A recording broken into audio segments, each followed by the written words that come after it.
11만 나주 시민 여러분 안녕하십니까. 무소속 나주시의원 김철민입니다.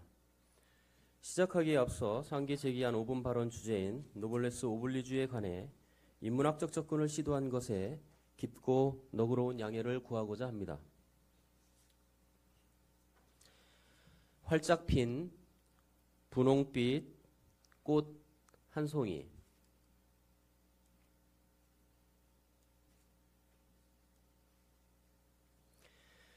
지금 여러분의 심상에 이미지가 그려질 것입니다. 그것은 과거의 경험 속에 숨겨져 있는 아름다운 추억의 한 장면이거나 아니면 최근에 기억하지 못했던 짧은 순간의 꽃의 이미지 또는 어린 시절 추억 속에 한 켠의 향기로만 존재했었던 생각의 조각이 지금 머릿속에 떠오르는 꽃의 심상을 만들어낼 수도 있습니다.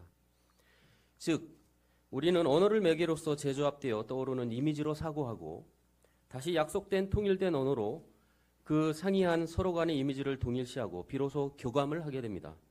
곧 개인의 심상은 언어로서 촉발되고 다시 언어로 표현되며 그것이 상대방의 심상을 자극하고 연이어 언어로 표현되면서 서로의 심상의 차이를 언어로서 무한히 좁혀가는 과정을 반복하게 됩니다. 결과적으로 우리는 언어로 사고하게 되는 것입니다. 눈의 구조와 기능을 살펴보면 각각의 눈은 들어오는 빛의 양을 일정하게 조절하고 가깝고 먼 곳의 물체에 초점을 맞추고 후두부에 있는 뇌에 전달하는 연속적인 영상을 만들어냅니다. 빛은 안구덮개 공막을 거쳐 빛을 굴절시켜 초점을 맞추는 각막, 동공, 빛의 양을 조절하는 홍채, 망막에 초점이 맺히도록 하는 수정체, 안구의 형태로 유지시키는 유리체, 빛을 감지하는 세포, 혈관을 포함하는 망막, 망막 중 빛에 가장 예민한 수백만 광수용기가 밀집된 황반. 그 광수용기는 신경섬유에 연결되어 시신경을 형성하고 뇌의 뒷부분으로 이동되어 시력을 감지하고 해석하는 과정을 거치게 됩니다. 이것을 우리는 무엇을 본다라고 말하는 것입니다.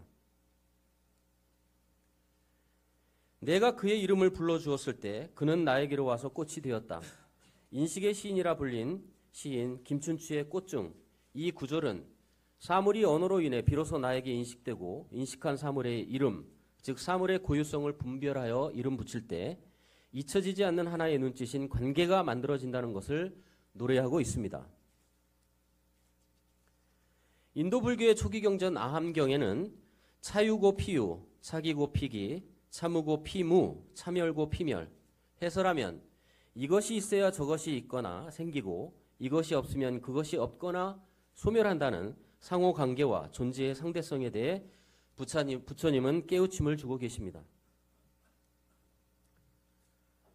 우리나라 설치예술가 김하타 작가의 2005년작 얼음의 독백 시리즈는 마오쩌둥의 상방신 얼음 조각인데 시간의 변화에 따라 녹아 없어져 버리는 과정이 모티프가 되는 작품으로 작자의 모든 것은 결국 사라진다, 권력, 이데올로기, 인간도라는 무상의 철학을 나타내 보여주고 있습니다. 또 다음 작품에서는 뉴욕 타임스퀘어 앞에서 연속 촬영 기법으로 일정 시간 움직이는 모든 현상을 한 장의 작품으로 담았는데 희뿌원 움직임의 잔영만이 안개처럼 남아있는 도시 속 을씨년스러운 광경을 자아내고 있습니다. 존재하는 모든 것은 사라진다는 작품명처럼 시간을 넘어 지속할 수 있는 것은 아무것도 없다는 점을 통찰하게끔 하고 있습니다. 이타적으로 보이는 행동을 하는 동물, 이기적 유전자일까요? 이타적 유전자 소유자일까요? 진화생물학자 리처드 도킨스는 이기적 유전자라고 해석했습니다. 실제 뻐꾸기는 딱새 둥지에 탕난을 하는 이기적 행동의 대표 주자입니다. 왜 딱새는 뻐꾸기 탕난을 분간할 유전적 저항성을 갖도록 진화하지 않았을까요? 결국 이 지구상의 이타적 유전자는 이기적 유전자에 의해 소멸됐어야 하지 않았을까요? 자, 비버는 강물 속에서 안전한 이동을 위해 댐을 만듭니다. 이기적 유전자는 유전적 속성만으로 그치지 않고 주변 사물에 영향을 주는 확장성을 가졌습니다. 그런데 그 쓰임이 누군가에게 이롭다면 어떨까요?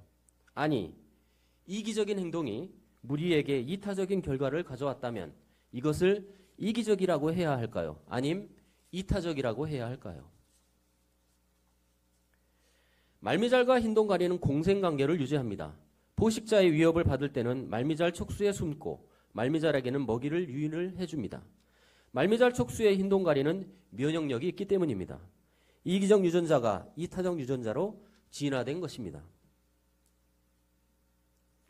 인간은 어릴 적에 부모와의 교감, 친구 또는 인형과의 놀이 등을 통해 상대방의 감정을 공감해가는 사회인지 발달 과정을 필요로 합니다.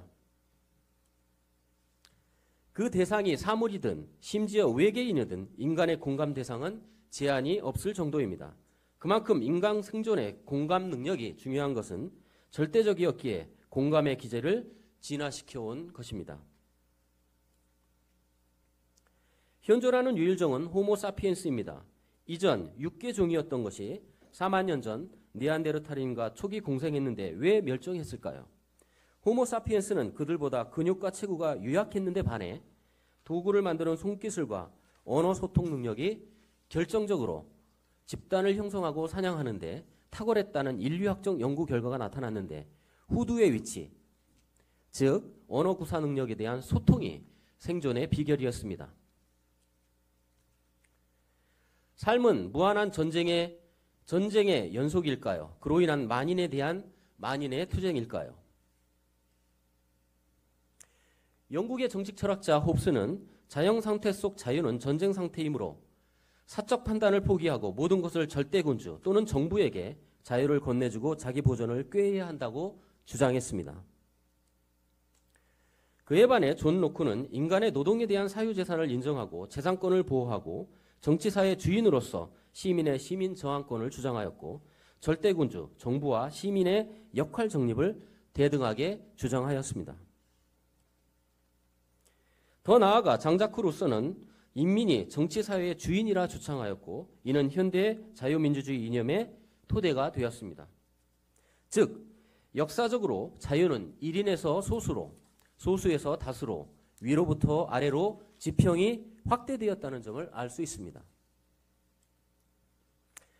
그런데 자유가 민주적으로 정립되기 위해서 다수의 소통 방식과 의사결정의 문제가 야기되었고 그에 대한 준칙으로 위르겐 하버마스는 자유롭지만 비판적인 토론이 가능한 공론장의 중요성과 소통 구조의 자체가 권력의 도구가 될 수 있다는 점에서 소통 구조에 끊임없이 저항하고 궁극적으로는 민주로의 역동성은 토론적 정치 참여에 있다고 설파하였습니다. 정치 철학자 화이트헤드는 시간의 속성에 들어있는 그 과정의 참여는 상호간 유기적 과정을 불러일으킬 것이고 그것이 나의 존재의 가치를 드러내고 실현하는 것이며 합리성의 발판이 된다고 말하였습니다. 노블리스 오블리주, 사회 지도층에게 사회에 대한 책임이나 국민의 의무를 모본적으로 실천하는 높은 도덕성 의무를 말하는데 공론장에서의 주장과 상호 토론은 자유민주주의 실현 방식입니다. 그 과정에 정제되지 못한 말, 근거 없는 원색적인 비난, 반대를 위한 반대 등이 발생할 여지가 다분합니다. 즉 이기적 발상이냐 이타적 발상이냐, 즉 공사가 서로 싱동골처럼 얽히게 되는데 정치 역사 진화론을 비춰보면 투쟁과 협력은 도전과 응전만큼 양립 가능한 것을 확인할 수 있습니다. 이기적인 것이 이타적일 수 있기 때문입니다. 더욱더 중요한 것은 역사는 다수에게로 자유가 확대되어 왔음을 확인했기에 지금의 위정자들 또한 권한과 권리를 독점하려 하고 정보를 시민에게 제한해서는 안 될 것입니다. 상호토론의 궁극적 원리는 공적 합리성을 지향하며 아울러 토론의 격이 중요한데 위계상 사회 지도층은 더 엄격한 노블리스 오블리주를 행사하도록 해야 합니다. 그것이 곧 사회 지도층에게 요구되는 인류사적 명령이며 정치 역사적 산물인 것입니다. 시민들이 이 땅에서 자유를 누리게 하는 것이 위정자들의 궁극적 사명인 것입니다. 시장님, 이상 본 의원의 발언을 깊이 간직해 주시기 바랍니다. 이상 경청해 주셔서 감사합니다.